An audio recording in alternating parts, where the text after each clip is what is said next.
하나님을 믿지 않는 목사님이라는 건 무신론자 목사인 건가요? 아니면 하나님 역사를 경험했지만 하나님을 싫어하는 걸까요? 하나님 만나는 게 뭔가요? 마음속에서 의지하는 건가요? 저 두 질문을 섞어서 지금은 목사님과 관련해서 얘기하는 거잖아요. 그래서 둘을 섞어서 목사님이라는 포커스 안에 넣어서 이렇게 말씀을 드리면 믿는다는 것은 참 신비로운 거예요. 믿는다는 것은 사실 정의가 되지 않습니다. 굉장히 믿는다는 것은 되게 신비로운 것이다. 믿는다는 것은 굉장히 신비로운 감정이에요. 감정이라기보다도 굉장히 큰 영역이지. 믿음이라는 건 신비한 거다. 굉장히 신비로운 거예요. 정말로 가장 신비로운 겁니다. 물론 그거보다 더 큰 게 사랑의 개념이니까. 그러니까 사랑이 얼마나 신비로운 거겠어. 사랑은 진짜 그 경이 그 자체입니다. 그 사랑을 구성하는 거의 사랑의 버금가는 가장 신비로운 개념이 믿음이에요. 그 믿음이라는 것은 왜 믿음이 신비롭냐면 믿음은 논리적이지 않아요. 그렇지만 논리 이상의 논리를 품고 있습니다. 그러니까 뭐냐면 꼭 그러니까 근거가 있다고 해서 믿게 되는 건 아니에요. 여러분, 이게 근거가 있으면 논리적으로 믿어야 되잖아. 근데 근거가 있다고 해서 믿게 되는 건 아닙니다. 그러니까 그래서 만약에 하나님께서 누군가를 살리셨잖아.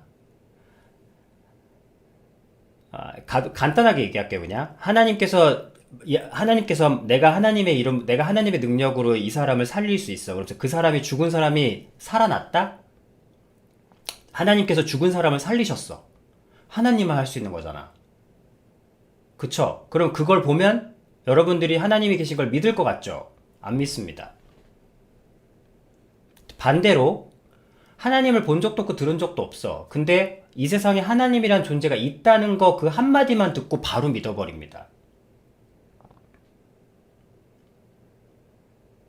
믿음은 굉장히 신비로운 거예요. 믿음은 굉장히 신비로운 것이다. 그것은 가지고 계십시오. 그러면 여러분들이 믿고 싶다고 해서 믿게 되는 것도 아니고 안 믿고 싶다고 해서 안 믿어지는 것도 아니야. 그럼 뭐 어떡하라는 얘기입니까? 여러분들이 할 수 있는 것은 태도예요. 내가 믿는다 안 믿는다는 내가 결정할 수가 없어. 다만 하나님에 대해서 하나님이란 존재가 근데 여러분들이 가지는 것은 변화는 믿음에서 온다. 글쎄 믿음이라는 것은 사실 신비로운 거라고 했죠. 신비로운 거니까 내가 처리할 수 있는 부분이 아니에요. 여러분들이 믿고자 하면 믿어져? 그건 아무도 자신할 수 없는 거잖아. 여러분들이 할 수 있는 건 오직 뭐만 있다? 태도. 저 하나님이란 존재도 잘 모르고 하나님을 믿는지도 내가 잘 모르겠지만 그냥 하나님이란 존재가 계시다면 제가 그래도 알고 싶고 그리고 또 저 잘 모르지만 신이란 존재가 계시다면 제가 좀 믿을 수 있게 도와주셨으면 좋겠고 이게 뭐예요? 도움을 구하는 태도. 이 도움을 구하는 태도가 무엇을 전제로 하죠? 어쨌든 제 잘은 모르겠지만 하나님이 살아계시다라는 전제로 도움을 구하는 거잖아. 그 도움을 구하는 태도.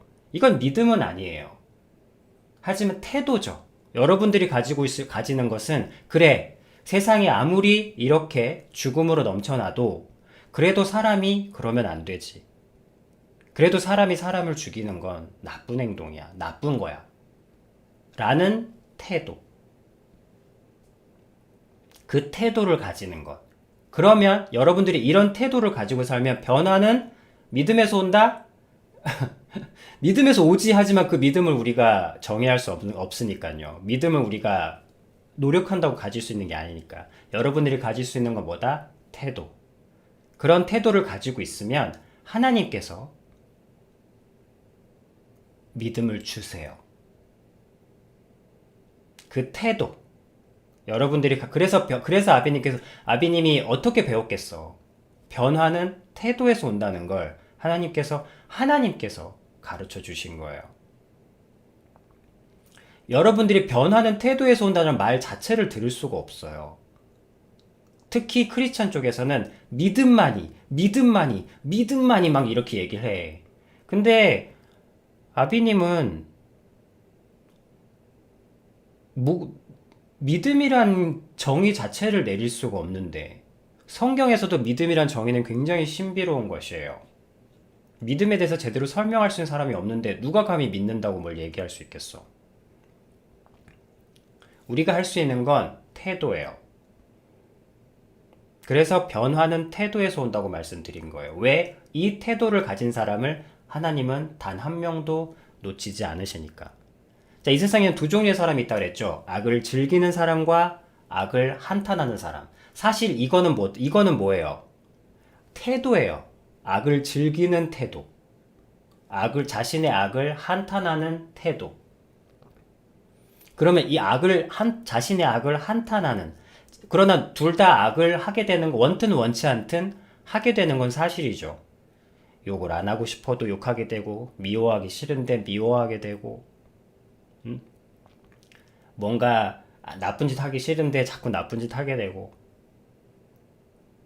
그러나 이렇게 어쩔 수 없는 자신의 악을 한탄하고 슬퍼하는 태도.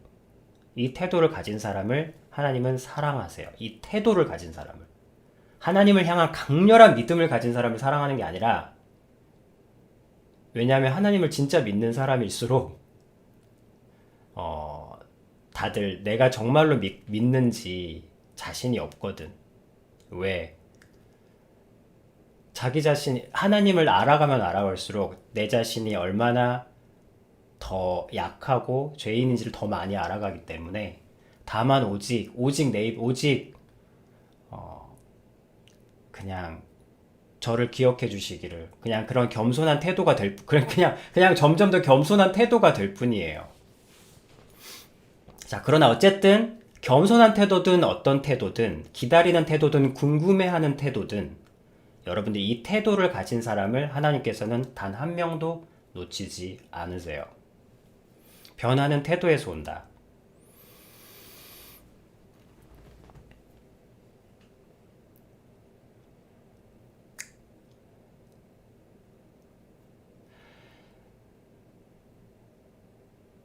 그렇다면 1차적으로 지금의 목사님이 되고자 하시는 분들은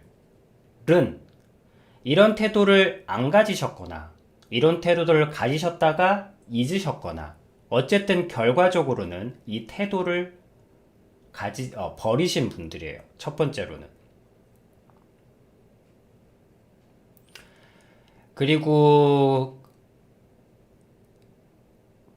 이 태도를 놓치게 되면, 그래, 여기가 일단은 이 태도를 놓치신 분들이다.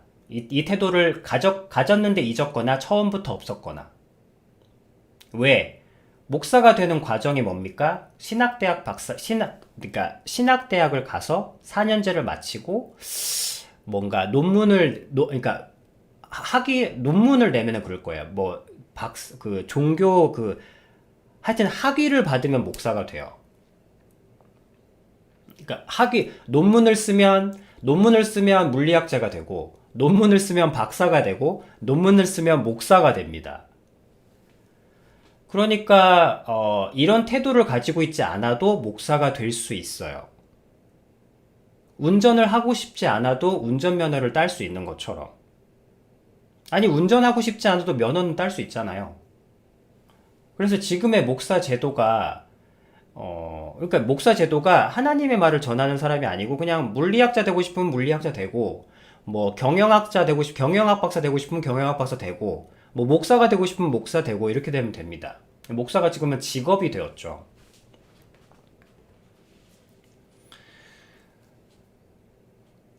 그래서 지금은 목사가 신학대학을 졸업하고 어쨌든 신학대학을 졸업하면 목사가 될 수 있으니까요. 이런 태도가 있든 없든 상관없이. 그리고 오늘의 질문은 하나님을 믿는다는 것이 무엇인가요? 하나님을 믿지 않는 목사, 하나님을 믿는 목사라는 게 무엇인가요? 목사님에 관련돼서 하는 얘기잖아. 거기에만 관련돼서 말씀을 드리면, 믿는다는 것은 아까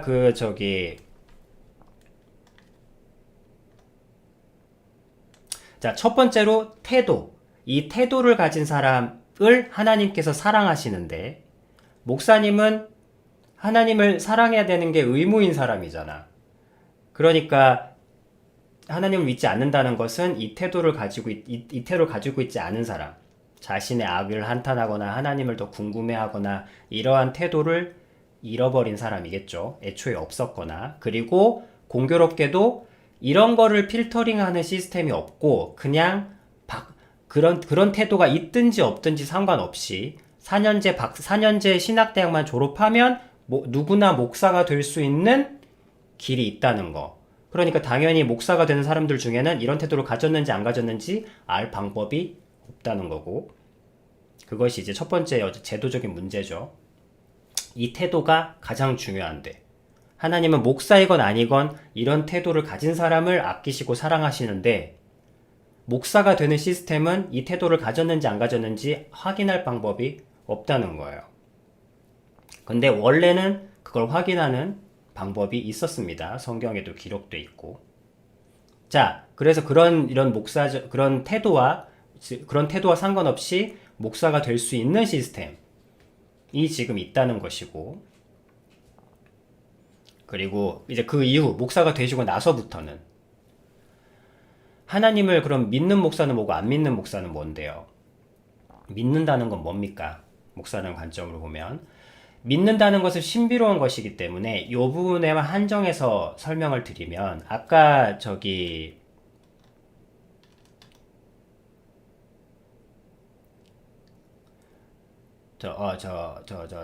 누구야? 양지양이 그랬는데, 저는 하나님을 만나는 게 뭔가 마음속에서 의지하는 거, 이게 다 믿는다는 포함된 거죠. 그래서 저는 의지하거든요. 라고 얘기했거든. 저는 의지하거든요. 이 말을 했어. 근데 의지한다라는 것도 사실은 되게 어려운 거예요. 의지라는 말 자체는 쉽지만, 의지한다는 게 정확히 뭐지? 의지한다는 게 뭘까? 라고 말씀을 드리면, 일단 목사님의 관점으로 말씀드려야 되니까, 믿는다는 것, 그리고 의지도 믿음에 포함되어 있으니까, 믿어야 의지를 하죠. 여러분들은 믿지도 않는 사람을 막 의지하고 기대고 따라가? 정체도 확인되지 않은 사람을? 그럴 수 없죠. 항상 불안감이 있죠. 불안감이 있다는 건 믿음이 없다는 뜻이고, 믿어야만 의지가 됩니다. 근데 그 믿는다는 게 정확히 뭔데? 믿고 의지한다는 게 무슨 말인데? 정확히, 아니, 직관적으로 말입니다. 믿고 의지한다는 건 굉장히 조금 추상적인 개념이에요. 아까 말씀드렸잖아요. 믿음은 신비로운 거라고. 신비로워서 의지한다. 그럼 정확히 뭐냐는 거야. 직관적이지 않아. 그래서 지금 이 목사님 부분에서 한정해서만 설명을 드리면, 내 행동의 결정.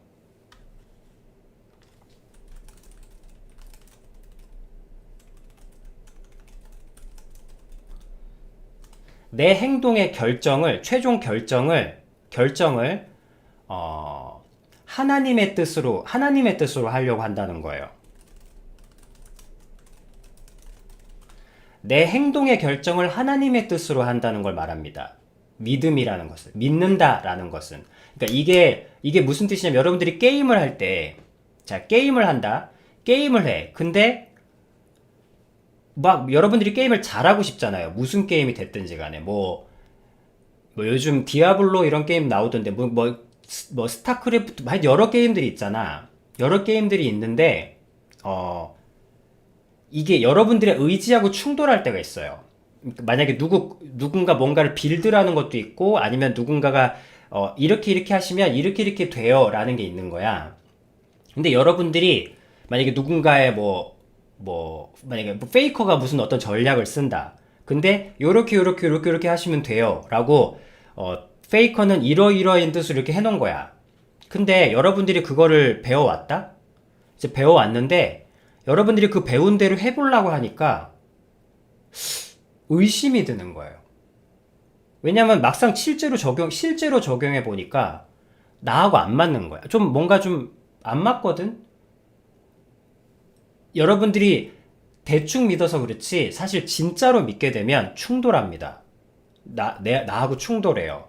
그게 다양하게 나타나. 요리 레시피 가장 여성이 가장 쉽게 느낄 수 있는 건 요리 레시피야. 요리 레시피. 그리고 남성들이 느끼기에는 어떤 게임 빌드 이런 거. 이렇게 하시면 돼요 했는데 나하고 충돌함. 진짜로 믿고 그래서 할 때 뭔가 충돌을 하게 돼. 그럴 때 이거 아닌 것 같은데 의심이 듭니다. 아니면 궁금함이 들거나 아니면 충돌하는 상황이 생겨요.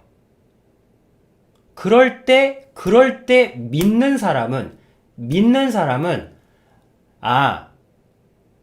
내가 페이커의 그 전략을 믿으니까 한번 믿는 대로 가보자 하고 나를 지우고 페이커의 방식으로 밀어붙입니다.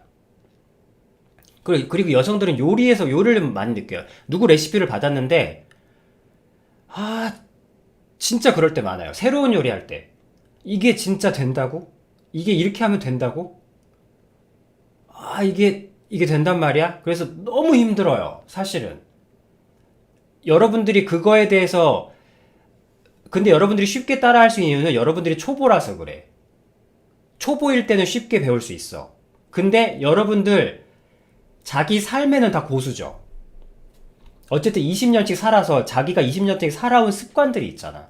여러분들이 지금 20년, 30년씩 쌓아 올린 게 있다니까? 완전히 새로운 건 그대로 적용할 수 있어. 왜? 여러분들이 없으니까. 충돌할 게 없지. 그럼 믿을 필요도 없어. 그냥 믿을 필요도 없어. 그냥 받아들이면 돼. 뭐가 틀린지도 몰라. 그냥 이 사람이 좋다고 하니까 따라하는 거예요. 근데 누가 힘드냐면 요리를 나름대로 해온 사람, 주부나 진짜로 한 몇 년씩 해온 사람이거나 아니면 요리에 대해서 조금이라도 알거나 어느 정도 자기께 쌓인 사람은 새로운 레시피를 받아들였을 때 너무너무 힘들어요. 왜? 이게 안 맞거든. 충돌해요. 자, 그럴 때 믿는다는 것은 진짜로 자기 자신을 비우고 이 믿는 대로 해보는 겁니다. 그게 쉬울 것 같죠, 여러분? 진짜로 힘들어요. 정말 힘듭니다. 근데 여러분들은 차라리 초보면 쉬워. 그래서 어릴 때부터 믿음을 훈련시켜야 되는 거예요. 믿는다는 것이 무엇인지. 근데 여러분들은 이미 애어른이잖아. 나름 30년씩 자기 인생을 살아왔고 자기 가치관을 가지고 있는 겉은 어른이지만 몸은 애인데 머리만 대딱 큰 나름 자기들만의 어떤 가치관들이 확고하게 잡혀 있잖아. 그게 좋은 것이든 나쁜 것이든. 근데 그럴 때 뭔가 행동의 순간이 왔을 때 여러분들이 하나님의 뜻으로 결정할 수 있는가? 양지양도 아까 하나님을 의지한다고 했는데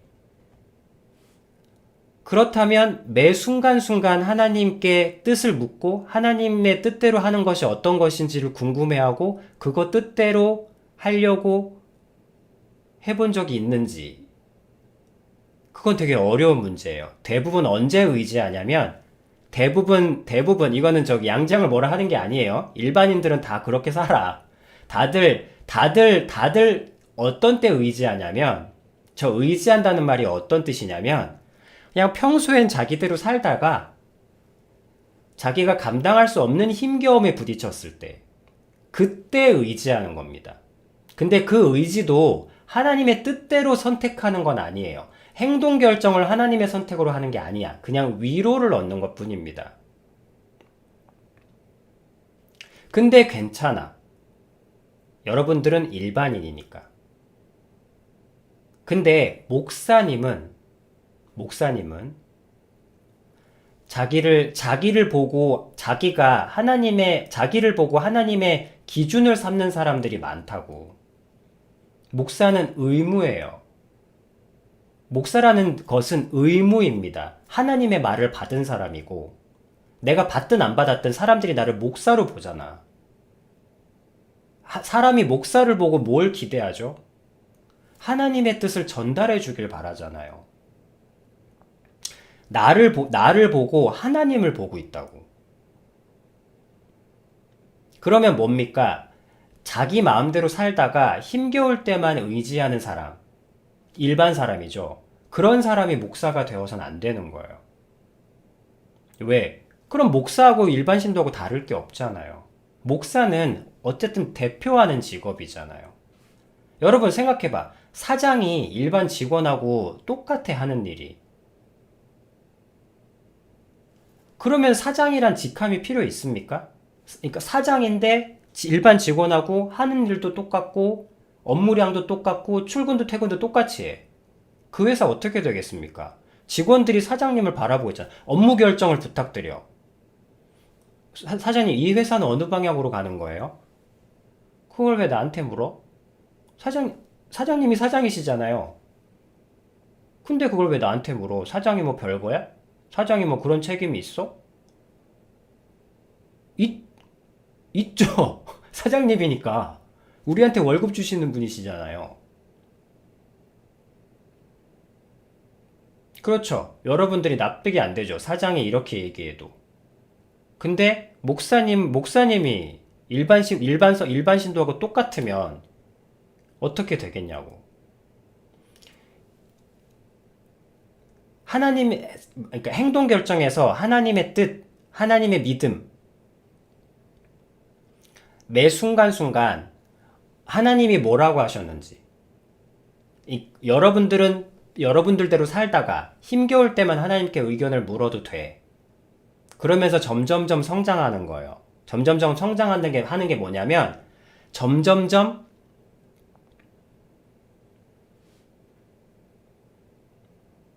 그러니까 하나님께 간절히 빌면 다 들어주셨다고 했잖아. 그러니까 내가 원하는 걸 다 들어주셨잖아요. 근데 행동 결정에 하나님의 기준으로 하는 거라니까. 그러니까 무슨 뜻이냐면, 그러니까 간절히 빌면 들어주신다는 것은 내가 원하는 걸 하나님이 들어주신 거잖아. 나를 이뻐하셔서 내 뜻을 하나님이 들어주신 거라고. 근데 그걸 말하는 게 아니라, 그러니까 지금 이거는 어떻게 하는 게 하나님의 뜻대로 하는 겁니까? 알려주시면 제가 그거대로 할게요. 그래서 하나님께서 어떻게 하라고 알려주셨어. 근데 그게 나하고 너무 안 맞는 거야. 그건 근데 제 스타일이 아닌데요. 그래도 이게 하나님의 뜻이라면 제 스타일을 접고 하나님의 뜻대로 하겠습니다. 예를 들면 그거예요. 뭐 아이를 낳고 싶어요. 간절히 기도를 했어. 아이를 낳고 싶습니다. 아이를 주세요. 간절히 기도했어. 근데 어느 날 하나님께서 그러시는 거야. 너는 내가 아이를 주지 않을 것이다. 그리고 내가 너에게 알려주는 그곳으로 그 길로 가지 않겠니? 물론 네가 아이를 얻고 행복한 가정을 이루고 사는 걸 기뻐하는 걸 나도 안다. 하지만 나는 네가 그 길로 갔으면 한다. 내게 아이를 줄 수 있겠니? 내게 아이를 바라는 그 삶을 나에게 줄 수 있겠니? 라고 얘기했을 때, 이건 극단적인 비유예요. 너무너무 힘든 기도죠, 이거는. 그럴 때, 하나님께서 원하시면 저도 원합니다.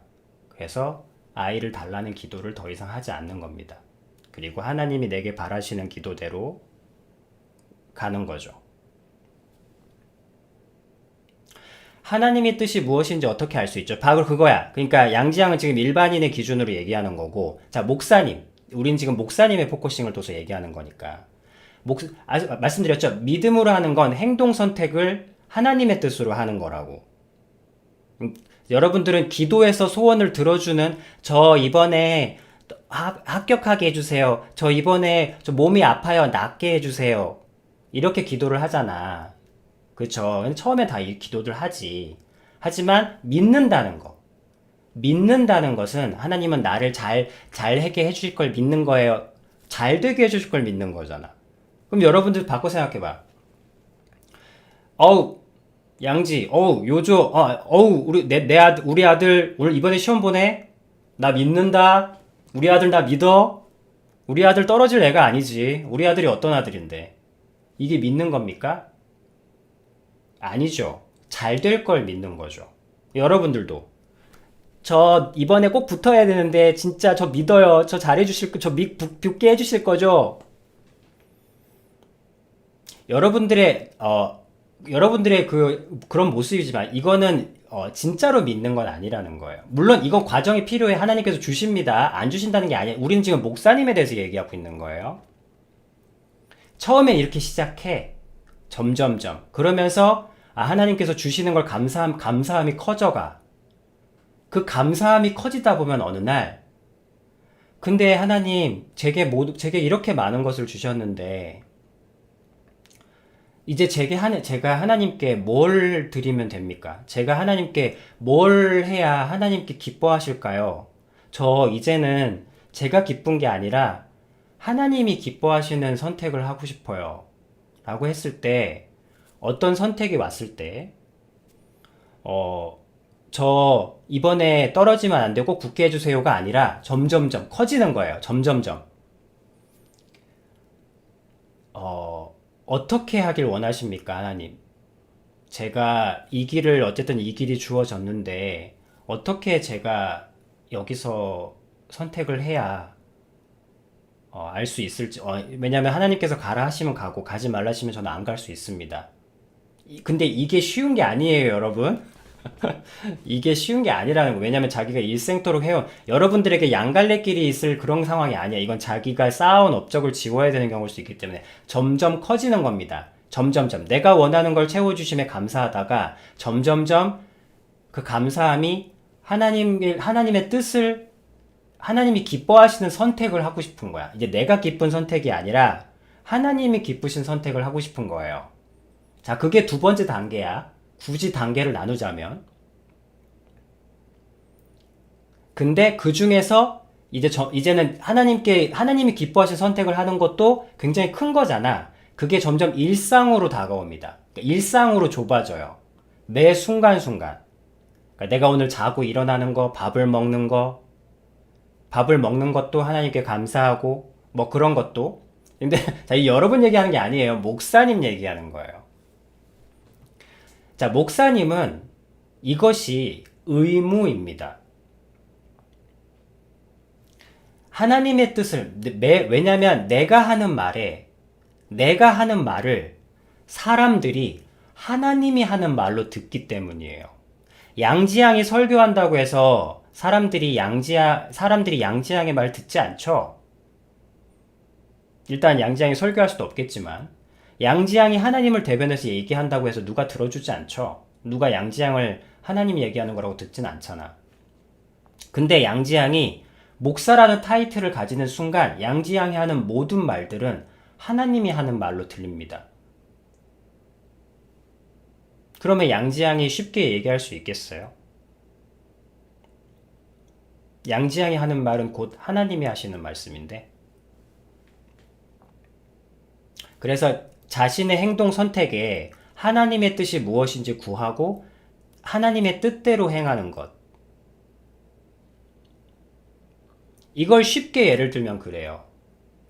이걸 조금 더 직관적으로 예를 들면,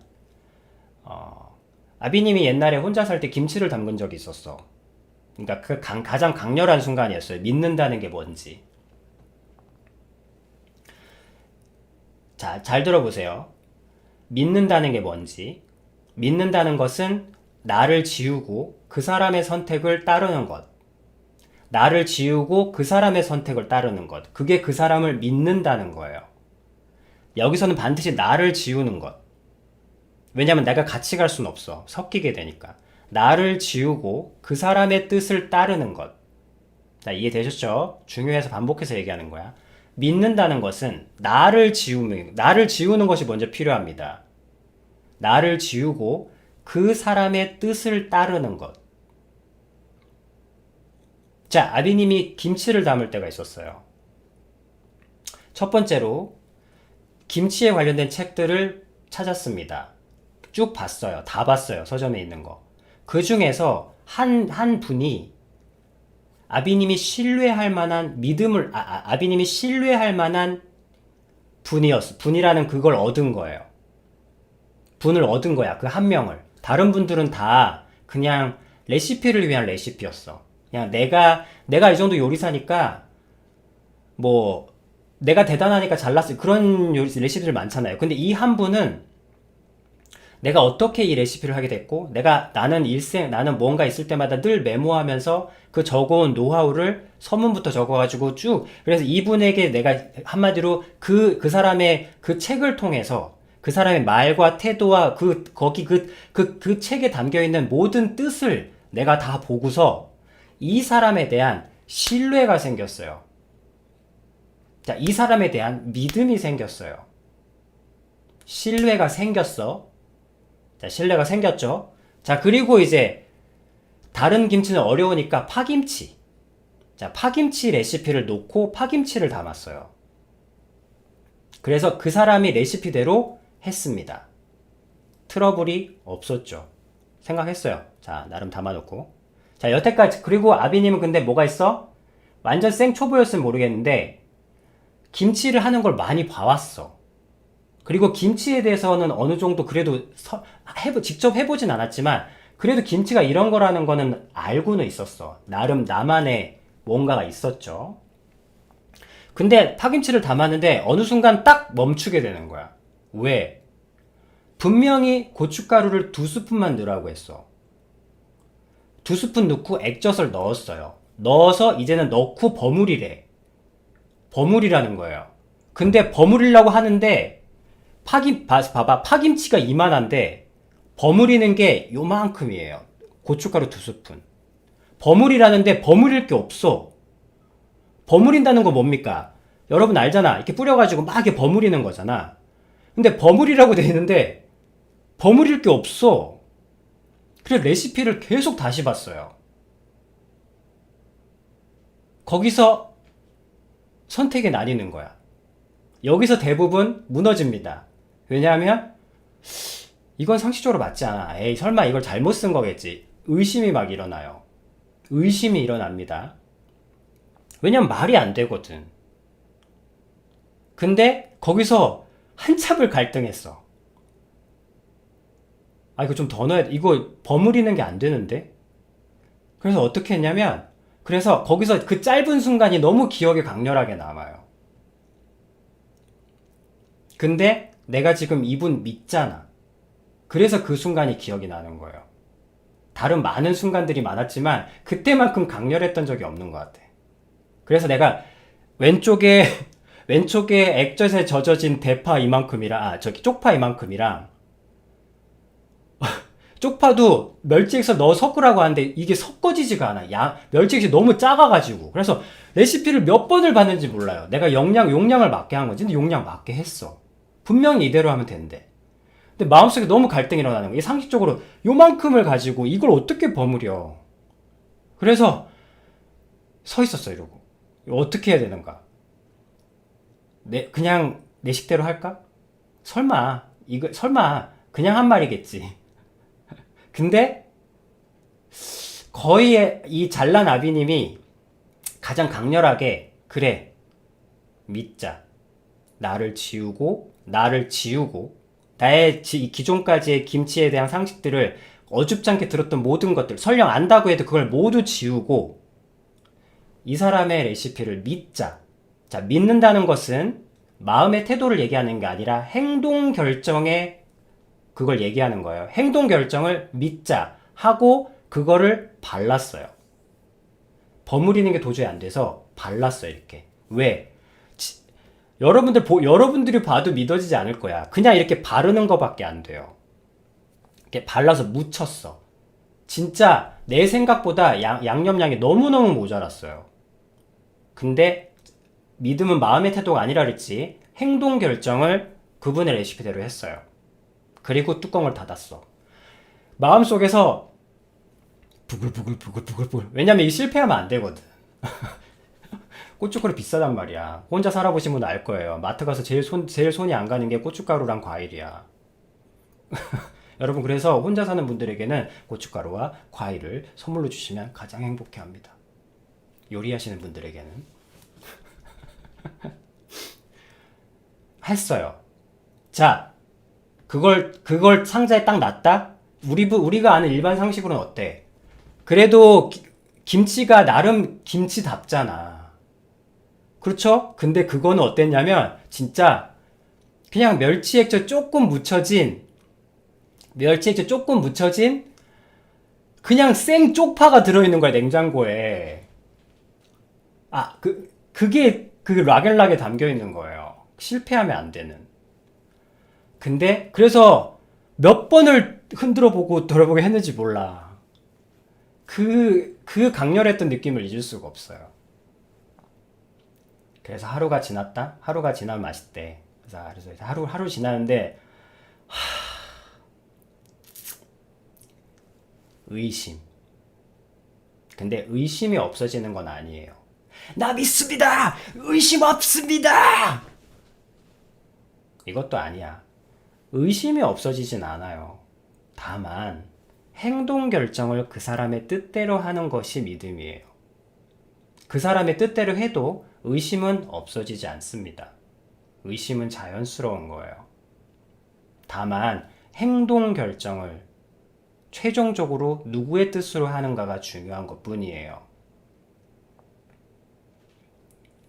그렇게 해서 하루가 지났다? 하루가 지나서 이제 기대에 차서 뚜껑을 열었어. 어떻게 되는지 아십니까?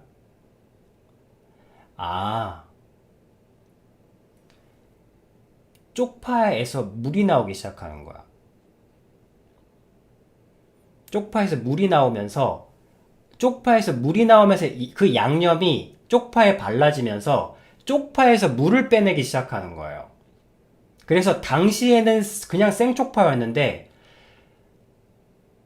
그 쪽파 물이 나오면서 우리가 원래 알던 그 김치가 돼 있는 거야. 그러면서 나중에 알게 됐어요. 많은 사람들이 김치를 실패하는 이유는 첫 상태의 양념을 너무 많이 넣었기 때문에, 그러니까 첫 상태의 완제품을 만든 거야. 첫 상태의 완제품을 만들었기 때문에 쪽파에서 물이 새어나는 것과 섞여지면서 맛이 빨리 변하거나 상한대요. 맛이 희석되게 된대.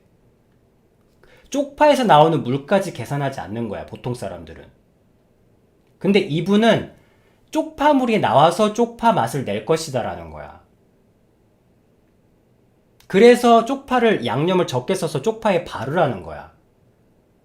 그러니까 버무리라는 것도 그냥 이렇게 섞으라는 뜻이었어. 그러면 그게 쪽파물이 나오면서 완제품이 되는 거야. 이게 파스타 요리집에도 나옵니다. 파스타에서 음식을 내갈 때 익혀서 내보내면 손님 앞에 가면 퍼져요. 그래서 덜 익혀서 내보내. 왜? 덜 익혀서 내보내면 손님 앞에 왔을 때 익는 거예요. 그게 처음에 적응할 때 힘들어요. 자, 다 돼서 내보내 하는데 내보낸 사람이 셰프를 믿지 못해봐. 이거 덜 익었는데요? 손님께 빨리 드리라고. 이 덜 익은 걸 어떻게 내보내요? 우리가 흔히 마주치는 믿음입니다. 믿음의 의심이에요. 물론 믿어야 될 대상을 신중하게 골라야죠. 하지만 믿었다면 그의 뜻대로 따라야 돼요. 근데 그게 쉽지가 않아요. 이거 덜 익은 거 손님한테 내보내라고요? 전 이거 따를 수 없습니다. 근데 믿고 왜냐면 이 파스타는 못 믿지만 저 셰프는 믿는 거예요. 그래서 이 셰프가 이 덜 익은 걸 손님께 갖다 드리라고 했으니 나를 지우고 그걸 들고 손님께 가는 거예요.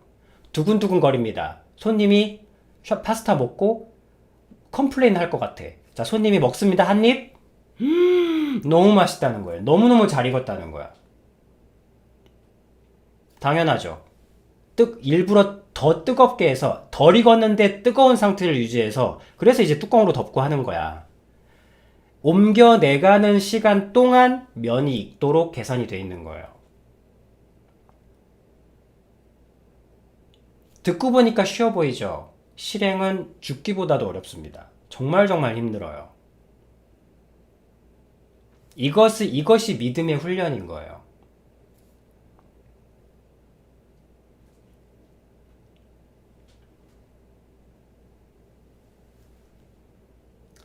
마지막으로 하나의 예를 더 들려드릴게요.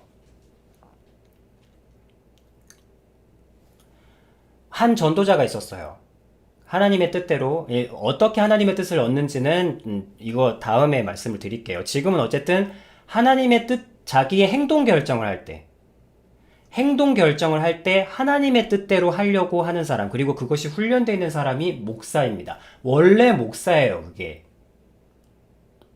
지금은 신학대학을 졸업한 사람이 목사이지만 그거는 목사가 세상이 만든 직업이 아니잖아요. 하나님의 개념에서 만들어진 거잖아요. 세상이 준 목사가 아니잖아. 세상이 물리학을 만들었으니까 물리학자가 있는 거지만 세상이 기독교를 만든 게 아니지 않습니까? 그래서 설교를 쉽게 얘기하면 그래. 오늘 어떤 설교를 할까요? 를 하나님께 묻는 것. 지금 하나님 제가 어떤 설교를 하길 바라십니까? 어떤 걸 이 사람들에게 들려줘야 할까요? 그리고 목사로서 해야 되는 많은 태도들 중에 하나님 제가 오늘 어떤 태도로 성도들을 만나길 바라십니까? 라고 했을 때 근데 그건 제가 너무 힘듭니다. 제가 그 정도까지 제가 할 수가 없는데요. 그러면 그거면 할 수 있는 곳으로 저를 보내주시든지 아니면 더 할 수 있도록 제게 저를 훈련시켜 주시든지. 그래서 최종적인 행동 선택을 하나님의 뜻으로 하려고 애를 쓰는 사람, 그리고 그것이 최종 선택을 하나님의 뜻으로 하려고 하는 사람, 그것이 하나님을 믿는 목사입니다. 믿는다는 것은 자기의 가치관을 지우고 하나님의 뜻으로 행동을 하는 사람이에요. 방금 레시피처럼.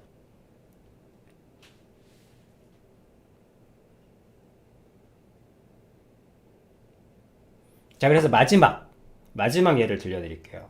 하나님의 뜻대로 한다는 게 어떤 것인지, 하나님의 뜻대로 움직이는 목사님이란 게 어떤 것인지. 자, 그것이 훈련이 되면, 어떻게 훈련이 되는지는 이제 그거는 앞서 말씀드린 대로 나중에 설명드린다 그랬죠. 지금은 그 행동하는 목사님에 대해서 얘기하는 거니까. 하나님의 뜻대로 행동하는 것. 그것은 하나님에 대해서 잘 알면 됩니다. 여러분들이, 아비님의 종종 예를 들어드리죠. 여러분들의 부모님이 지금 이 시간에 뭘 하고 있을지, 그리고 이런 질문을 하면 어떤 반응을 보이실지 대부분 예측할 수 있어요. 여러분들이 예언자가 아닌데도. 그 이유는 여러분들이 예언자라서가 아니라, 신기가 있어서가 아니라, 부모님에 대해서 겪어봤고 잘 알기 때문이에요. 바꿔 얘기하면 어떻게 하면 하나님을 알 수 있나요? 하나님이란 존재에 대해서 잘 알면 됩니다. 자, 그 과정은 나중에 설명드릴 거고, 어쨌든 하나님에 대해서 잘 알면 하나님이 이 순간에 어떤 선택을 기뻐하시는지를 알게 돼요. 하나님에 대해서 잘 알면. 잘 알아가는 과정. 그걸 어떻게 하면 잘 알아갈 수 있습니까? 여러분들 말씀드렸죠? 알고 싶어하는 태도를 가지면 하나님께서 이끌어 주십니다. 근데 그게 여러분들에게는 그냥 자연스러운 과정이고 목사에게는 의무예요. 내가 사장이란 타이틀을 가진 이상 더 이상은 내 마음대로 할 수가 없어요. 사장이 요구하는 대로 해야지. 하나님에 대해서 잘 알면 점점 여러분들 다 알아? 여러분들 부모님에 대해서 또 새롭게 알아가는 부분이 있잖아요. 그것처럼 하나님에 대해서 점점 잘 알아갈수록 점점 더 예민해지고 점점 더 모든 부분들에 그렇게 되지만 실제로 하나님은 살아계신 분이잖아. 그래서 이런 과정 속에서 하나님께서 실시간으로도 느낌을 주시고 알게 해주시는 부분들이 있어요. 여러분들이 부모님에 대해 아는 것은 실시간은 아니잖아. 그냥 과거에 살아온 데이터만 의존하는 거죠. 근데 하나님은 데이터로도 계시고 실시간으로도 계시기 때문에 그 둘 다 자료를 공급받는다고 생각하면 돼요. 빅데이터만이 아니라 실제로 살아계신 실시간과 녹화 방송이 같이 있다고 생각하면 됩니다. 그렇게 해서 정보를 얻기 때문에 당연히 살아있는 감각일 수밖에 없죠. 그래서 우리가 하나님이 살아계시다는 걸 실제로 느낄 수 있는 겁니다. 빅데이터만 가지고 자료를 뽑는 게 아니기 때문에. 그럼 고고학자지.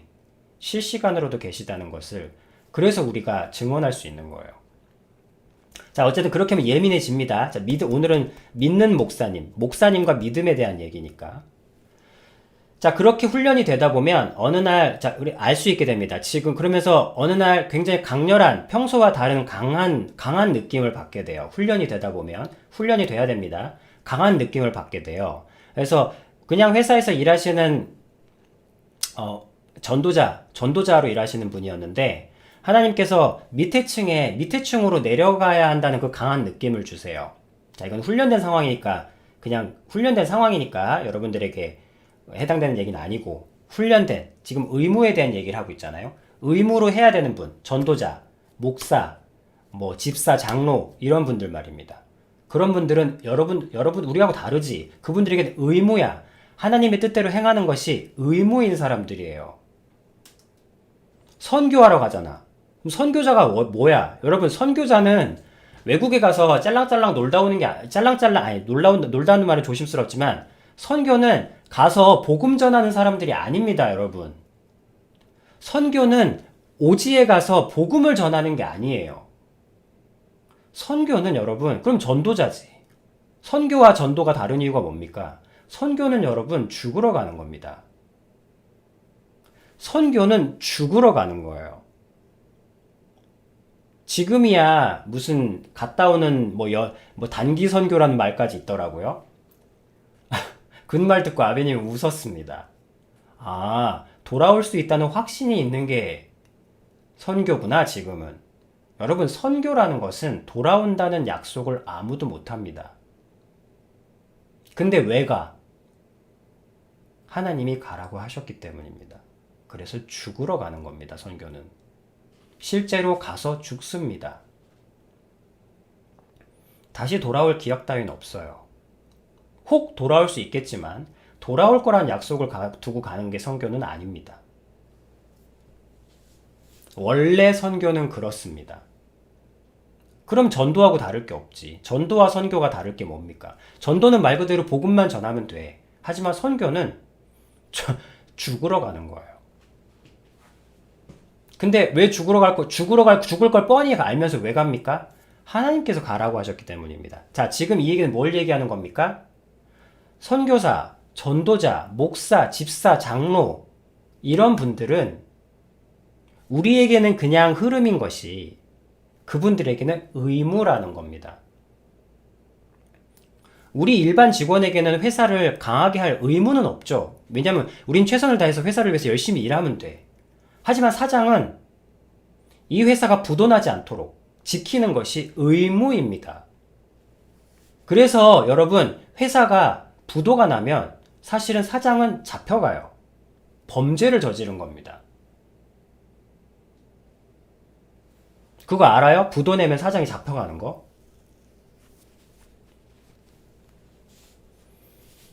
거기에 의도가 있었든 없었든 경영에 대한 책임을 지고 사법적인 처리를 받게 됩니다. 그냥 망했으니까 땡이네? 이런 게 아니에요. 왜? 사장에게는 부과되는 의무가 있기 때문입니다. 마찬가지예요. 세상의 사장도 이러할진데 하나님의 말씀을 전하는 사람에게 의무가 없다고? 그래서 이거 믿는 것이 의무인 사람들입니다. 의무예요, 의무. 그런데 태도가 없는 사람이 자격증만 따서 목사가 돼서 어떻게 이것이 의무가 되겠냐고요. 태도가 없는데 어떻게 사랑이 생기겠으며, 태도가 없는데, 여러분, 나를 좋아하려고 애를 쓰는데 안 되는 거는, 그건 그렇다고 쳐도, 나를 좋아할 마음도 태도도 없는 사람이 나를 위해서 뭔가 계획을 짰대. 그게 믿어져요? 그거는 위험한 계획일 겁니다. 마지막 예를 들어드리겠습니다. 어쨌든 그런 훈련된 전도자가 하나님께서 미층으로 내려가라는 강렬한 느낌을 주신 거예요. 미층에 그때 업무 시간에 야근이라서 자기랑 그 밑에 사람, 그래서 업무를 누가 일하고 있는지는 알거든. 그래서 자기 7층이고 그 밑에서 6층인가 그랬을 거야. 근데 그 밑에 사람은 평소에 하나님 믿기 싫어하기로 유명하고 진짜 제일 만나기 까다로운 사람이고 가봤자 들을 말 뻔하고 이런 사람 있죠. 근데 하나님께서 그 사람에게 지금 복음을 전하라는 강렬한 느낌을 받은 거예요. 훈련됐으니까 그 강렬한지 알 수 있습니다. 근데 말씀드렸죠. 믿음은 행동 결정을 그 사람의 하나님의 뜻으로 하는 사람이라고. 근데 당연히 무슨 생각이 듭니까? 믿는 사람, 훈련된 사람도 아, 지금 내려가라고요? 지금 그 밑에 누구 일하는지 뻔히 아는데 지금 내려가면 그 사람 복음 받을 사람도 아니고 욕 먹을 건데 내려갑니다. 왜? 믿는다는 것은 나를 지우고 그분의 행동, 그분의 결정을 신뢰하고 따른 내 행동을 그분의 결정으로 하는 거니까 내려갔습니다. 내려가서 뻔하잖아요. 짧게 얘기하겠습니다만 저 바쁘신가요? 그러니까는 네, 뭐 지금 하는 거 보면 모르세요? 벌써 까칠. 와, 저는 근데 이 말을 전할 수밖에 없습니다. 하나님의 복음에 대해서 막 얘기한 거야. 너무 싫지만 하나님의 복음에 대해서 막 얘기한 겁니다. 근데 그 사람 듣는 자세가 어떻겠습니까? 알잖아. 여러분들이 가장 싫어하는, 가장 누군가 진짜 지하철 있는 사람한테 칫솔이라도 하나 팔아본 사람들은 알 거야. 뭐 팔아볼 일도 없겠지만. 그 느낌 알잖아요. 정말 그 느낌 있거든. 그래서 한 10분 동안 얘기하다가 욕만 쉐리 먹고 올라온 거죠.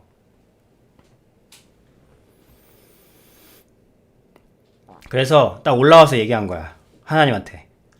거 봐요, 하나님. 말 들을 말 뻔하다고 하지 않았습니까? 그 사람 저 너무 잘하는 사람이고요. 그 사람 진짜 하나님도 아시잖아요. 그 사람 정말 욕만 바가지로 먹고 진짜 완전 개쪽 그러면서 막 하나님 투덜투덜 하는 거죠. 진짜 하나님 근데 왜 그 사람한테 전도하라고 한 거예요? 뭘 한 거야. 그러고 잊었어요. 자, 그 사람이 그러면 여러분 생각대로는 하나님만 가란 대로 했으니까 엄청나게 좋은 결과가 있을 거야. 없습니다. 자, 그리고 그래서 혹시 또 그 사람이 그 사람이 복음 하나님 믿나 싶어가지고 지켜봤지? 더 안 믿어. 나 때문에 더 안 믿어. 나 때문에 이젠 나 근처로도 안 오고, 나에 대한 악소문까지 퍼트로 댕겨가지고, 더 곤란해졌어. 그래서, 자, 믿음은 결과에 영향받는 것도 아니라는 말씀 드리는 겁니다. 자, 그렇게 세월이 흘러 4년이 지났습니다. 4년이니까 잊혀지다 못해 그냥 아예 그날의 기억, 다시는 기억하고 싶지 않은 순간, 하나님 말대로 하긴 했지만, 너무 힘들었고 어려웠고 난감했던 진짜 부끄러운 기억, 정말 쪽팔렸던 기억. 그러나 다행히 기억이 잊혀질 무렵, 자기 교회로, 이제 외국이었는데, 자기 교회로 한 흑인 가족이 찾아왔어요. 그러면서 여기 스튜어트 이름이 스튜어트인가 그랬어. 스튜어트 그라는 분 계시냐고. 그래서 그러니까는 소개 왔어. 전데요. 그런 거야. 제가 기억은 안 나실 겁니다. 네, 기억이 누구실까? 그러니까 혹시 옛날에 그 사무실에 밤에 내려오셔가지고 6층인가 어디 오셔가지고 하나님 말씀 혹시 전하셨던 거 기억나세요? 그러니까 네. 그걸 어떻게 아시냐고. 그러면서 이제 그때 제가 하나님을 믿었습니다. 그러는 거예요. 에? 무슨 말씀이신지 한 거야. 제가 사실은 그때 저를 못 보셨을 겁니다. 그때 사실은 제가 실직도 되고 너무너무 앞으로가 힘들어서 실직도 정말 가족을 책임질 그것도 없고 모든 것이 없어졌던 상황에서 진짜 죽어야 될 것인가 살아야 될 것인가 이런 고민 속에 있다가 정말 하나님이란 분이 계시다면 나를 살려주실 수 있냐고. 그래서 만약에 살려주시지 않으시면 저는 죽을 수밖에 없다고 막 그렇게 생각하던 중이었대. 근데 그래도 이제 당장은 굶어 죽을 수 없으니까 그래서 허드렛 일이라도 해보겠다 해가지고 하는데 마침 그 회사에 바닥 보수 작업 알바가 하나 나온 거예요. 파트타임. 그래서 그거를 그냥 아무도 안 하려고 그랬나 그래가지고 하여튼 그래가지고 자기가 맡게 됐대. 그래서 그날 그 6층인가 7층에 그날 그 사람이랑 자기하고 둘밖에 없었대. 그래서 자기가 열심히 그 책상 건너편 저쪽 바닥을 뜯고 있었던 거야. 근데 갑자기 어떤 사람이 나타나더니 갑자기 그 같이 있는 직원한테 막 하나님 얘기를 하더라는 거야. 그런데 누가 말을 하니까 이 작업을 할 수가 없잖아. 말에 방해되고 그렇게 열정을 가지고 얘기하시니까. 그래서 바닥 작업을 딱 멈추고 가만히 있었대요. 가만히 있었대. 근데 하나님 얘기를 막 하는데 하나님 처음부터 끝까지 한 편을 막 끝까지 쭉 얘기하셨대. 왜냐면 그분 입장에서는 최대한 하나님이 가라곤 했고 내 말 안 들을 걸 뻔히 알기 때문에 일부러 굉장히 압축적인 말들만 골라가지고 진짜 3, 4분 안에 몇 분 안에 끝날 수 있도록 초 패키지 간단 패키지로 딱 해서 갔거든. 최대한 빨리 오려고. 근데 그 말의 핵심들이 자기 가슴을 두드렸다는 거야. 마침 제가 하나님께 기도를 한 그날 누군가 와서 하나님 얘기를 하더라는 거예요. 그래서 자기는 그날 이후로 그 얘기를 다 듣고 일을 마치고 하나님을 믿게 되었다는 거예요. 그래서 그때 이후로 이제 4년 동안 제 믿음이 잘 성장해서 어느 날 하나님께서 저에게도 훈련을 주셔서 이제 그 스튜어트 목사님을 한번 찾아가 보라는 그런 마음을 주셔서 제가 이제 찾아온 거라고. 그래서 스튜어트 그분이 그 말을 듣고 이제 무릎을 꿇은 거죠. 다시 한번. 왜 결과를 미리 알려주지 않으셨습니까? 그 이유는 하나님은 결과를 보고 원하는 게 아니라 우리의 믿음이 성장하길 원하시는 거예요. 믿음이 성장하기 위해서는 결과를 보지 않는 것이 더 좋습니다. 내가 내 부모를 진짜 사랑하는 것이 입증되려면 내 부모님의 돈 때문에 사랑하는 게 아니라는 것이 입증이 되려면 시간이 필요해요. 결과를 보지 않는 것이 하나님은 우리의 믿음을 성장시키는 것에 관심이 있으시지 결과를 보고 기뻐하는 건 물론 주시죠. 필요하면 주세요. 하나님 우리를 절망시키는 게 목적은 아니니까. 그렇지만 절망보다 더 귀한 것은 믿었냐는 겁니다. 그렇죠. 정말 믿고 했잖아. 의심했느냐? 의심 당연히 생기죠. 의심은 사람 건데. 의심이 어떻게 안 생길 수 있습니까? 그렇지만 믿었죠. 믿는다는 것은 의심을 안 한다는 게 아니에요. 행동 결정을 믿는 겁니다. 행동 결정을 하나님의 뜻으로 따르는 거예요. 그것이 나와 충돌할지라도. 그래서 그 사람한테 얘기하라고 하신 거야. 그래서 그 사람한테 말을 한 거예요. 근데 그 말을 저 건너편 책상 너머에 쭈그리고 앉아있던 한 흑인 가장에게 하신 말씀이었죠.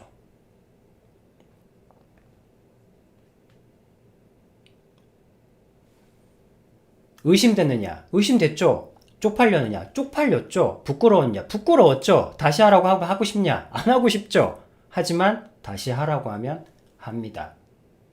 그것이 하나님의 뜻이라면 나를 지우고 하나님의 뜻대로 하는 것. 그것이 믿음입니다. 그리고 목사에겐 이것이 의무입니다.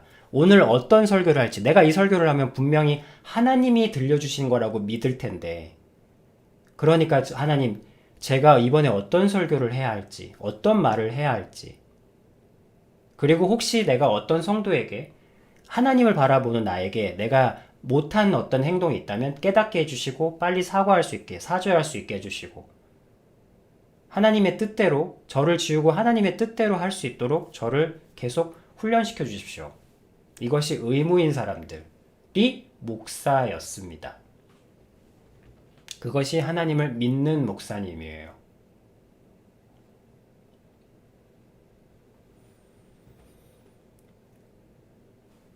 그리고 실제로 하나님의 뜻대로 행하는 진짜 전도사님, 물론 나중에 목사님이 되셨어요. 나중에 그 전도사님의 이야기를 들려드린 거예요. 이것이 진짜 하나님의 뜻대로 행하는 목사님이에요. 그럼 우리는 이런 목사님을 어떻게 알 수 있습니까? 내가 하나님께 받은 계시라고 하는 목사님들도 많은데요. 우리는 뭐만 본다? 여러분들이 할 수 있는 것도 오직 태도. 여러분들이 볼 수 있는 것도 오직 태도입니다. 그분이 진짜로 하나님의 말씀을 받았다면 그분에게서, 그 사람에게서 예수님의 향기가 나요. 태도에서 납니다. 그분의 태도, 그분이 사람을 대하는 태도, 그분이 하나님의 말씀을 할 때 하는 태도, 그 태도를 보면 여러분들이 그분이 얼마나 믿는지는 몰라도 그분이 얼마나 간절한지, 그리고 얼마나 정중한지, 얼마나 사죄에 빠른, 자기 솔직한지, 그 태도를 볼 수 있는 거예요.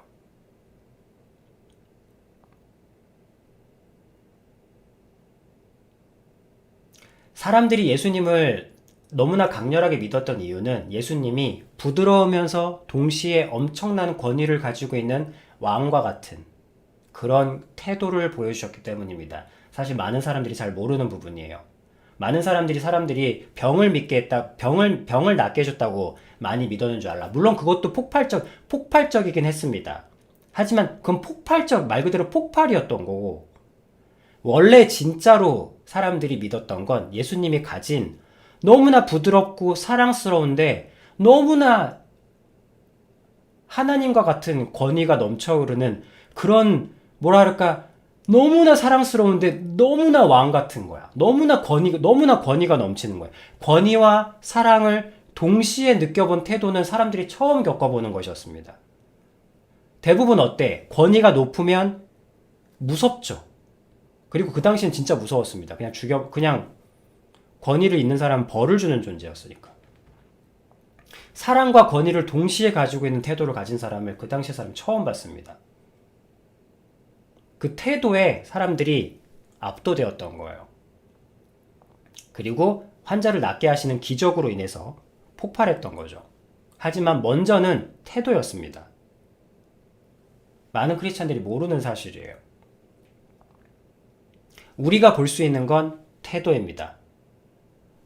크리스찬에게서는 크리스찬의 향기가 납니다. 예수님을 닮은 향기가. 특히 목사님이라면 더 향기가 납니다. 성도들을 대하는 모습, 설교를 대하는 자세, 하나님의 말씀을 전하려고 하는 태도, 하나님을 언급하는 그 자세, 태도, 그 모든 태도만 보면 이분이 어떤 태도를 가지고 있는지 알 수 있어요. 그리고 또 가까이 있는 분일수록 일상생활에까지 그 태도를 볼 수 있습니다. 태도는 볼 수 있어요, 여러분들이. 그리고 그 태도는 감춰질 수 없습니다. 여러분, 태도는 감출 수가 없어요. 어떤 식으로든 드러납니다.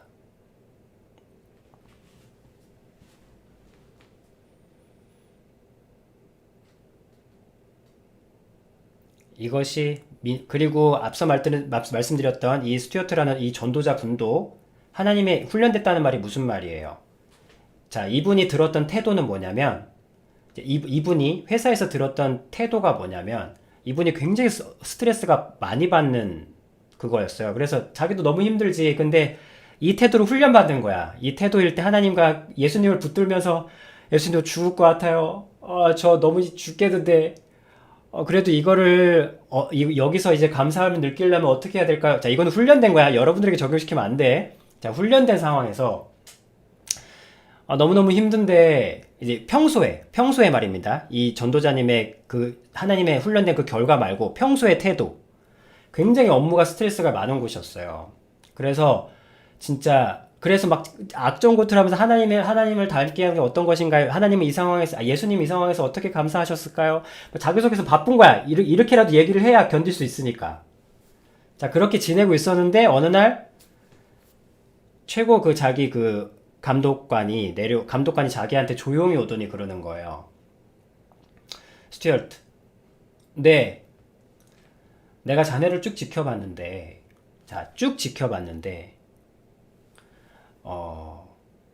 한 가지 너무나 궁금한 게 있네. 네, 뭡니까? 어떻게 이 엄청난 스트레스 속에서 화 한 번 내지 않을 수 있나? 욕 한마디 하지 않을 수가 있나? 내 평생 당신 같은 사람은 처음 보네.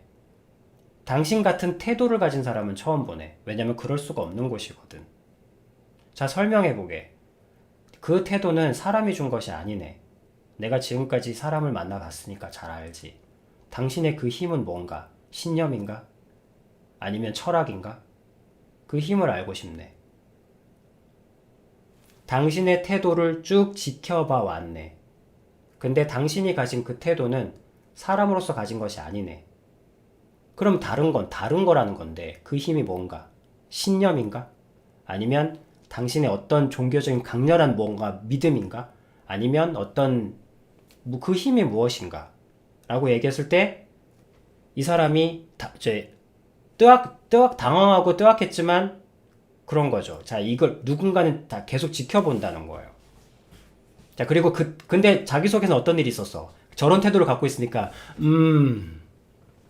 하나님과 함께 일하는데 내가 무엇이 힘들단 말인가? 난 전혀 힘들지 않다. 이런 업무 따위 아무렇지도 않아. 나는 믿음이니까. 자기 속에서는 아버님 말씀드렸죠. 머리에 쥐가 난다고. 매번 살리는 선택을 하기 위해서 머릿속에 쥐가 난다고. 근데 밖에 타서는 그게 안 보이겠지. 자기 속에서도 이 힘든 상황에서 죽겠지. 안 죽겠다는 사람이 이상한 거지. 죽겠지만 그래도 하나님의 선택을 예수님께서는 이 상황에서 어떻게 하셨을까? 예수님께서는 여기서 어떤 감사를 표현하셨을까? 이런 힘든 상황에서도 감사할 게 있을까? 뭘 감사하셨을까? 이렇게도 일을 할 수 있으니까 그냥 이걸로 바쁘다니까 이걸로 보내고 있는데 다른 사람이 보기에는 태도가 좋구나 라고 보이는 거죠. 왜? 어쨌든 행동 결정이 악을 내뱉지 않았으니까 내 속에서는 의심이냐? 의심 들지. 이렇게 힘든데도 감사할 수 있나요? 정말로? 미치겠는데 죽겠는데? 속에서는 난리가 나죠.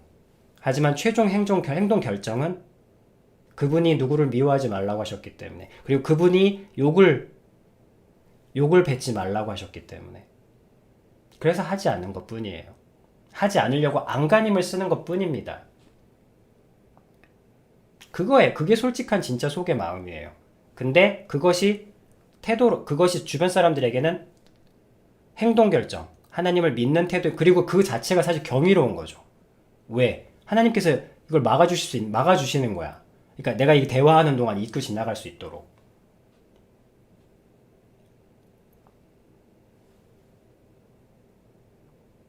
그래서 그분에게 이 힘의 근원은 사실은 저는 예수님과 함께 대화합니다. 예수님께서 저를 붙들어 주시고 저도 하고 싶죠. 욕을 하고 싶지만 하나님께서 기뻐하시지 않기 때문에 안 하기 위해서 그분에게 힘을 구하고 그분에게 해달라고 하고 그렇게 저는 그냥 살아가고 있는 것 뿐입니다. 저도 별다를 건 없습니다. 그래서 그분이 말씀하시는 거예요. 당신이 믿는 신, 나도 믿고 싶네. 왜냐면 나는 그렇게라도 빠져나오지 않게 하는 신은 처음 보네. 당신은 정말로 믿는구만. 변화는 태도에서 옵니다. 변화는 엄청난 신령함이나 변화는 엄청난 능력에서 오는 게 아니에요. 다 비슷해요. 당신의 태도를 쭉 왔어요. 근데 당신은 신뢰할 만합니다. 그리고 어떤 때는 그 신뢰가 이해가 안 되는 부분도 있어요. 그리고 당신의 그 힘의 근원은 뭡니까? 그러면 솔직하게 설명해 드리는 거죠. 그러면 당신이 가지고 계신 그 소망을 저도 가지고 싶어요. 당신의 능력을 봐서가 아니라 당신의 태도를 보고 나도 당신과 같은 그런 태도를 가지고 싶습니다. 내 안에선 너무나 고통이 넘치거든요. 우리가 볼 수 있는 것은 태도입니다. 목사님의 태도를 보세요. 그럼 그분이 하나님을 사랑하는 사람인지 하나님을 믿는 사람인지 아닌지 알 수 있습니다. 성도에게 한마디 하는 태도, 사장도 알잖아. 사장이 사원들을 대하는 태도를 보면 사장이 직원들을 하인처럼 대하는지 부속품처럼 대하는지 식구처럼 대하는지 알 수 있잖아요. 그래서 사원들은 다 이렇게 얘기할 줄 알더라. 우리 사장님은 까칠하긴 한데 그래도 그래도 마지막에는 그래도 직원들 편에 서려고 노력하시는 분이야. 이렇게 다 평가를 한다니까, 평가할 수 있다니까.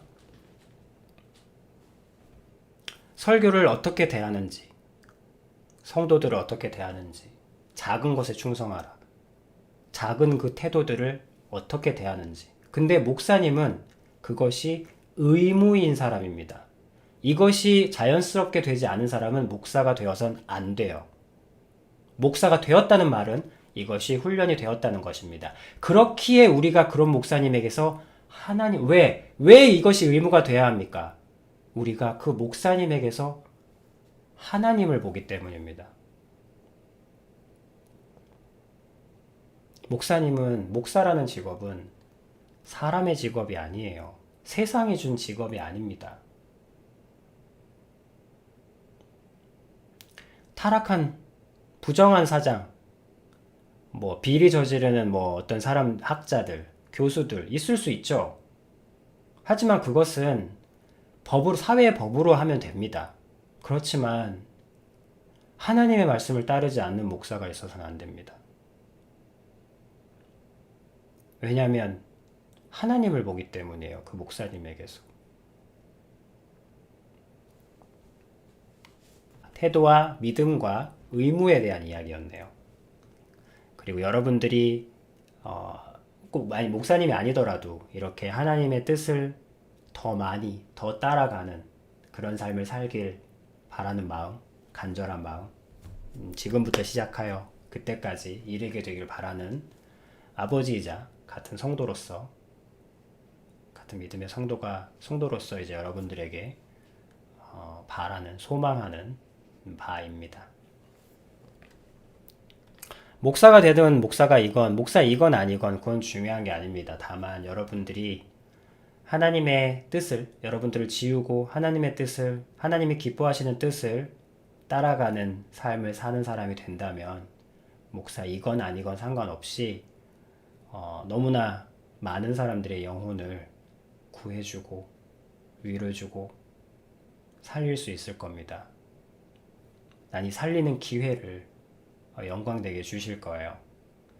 앞으로의 삶은 너무너무 살아있는데 산 것이 아닌, 숨쉬고 있지만 살아있는 것이 아닌 너무나 힘겨운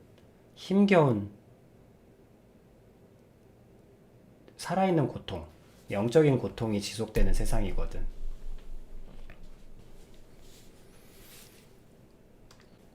자, 그럼 내일 뵙도록 하겠습니다. 오늘 모두 고생 많으셨습니다.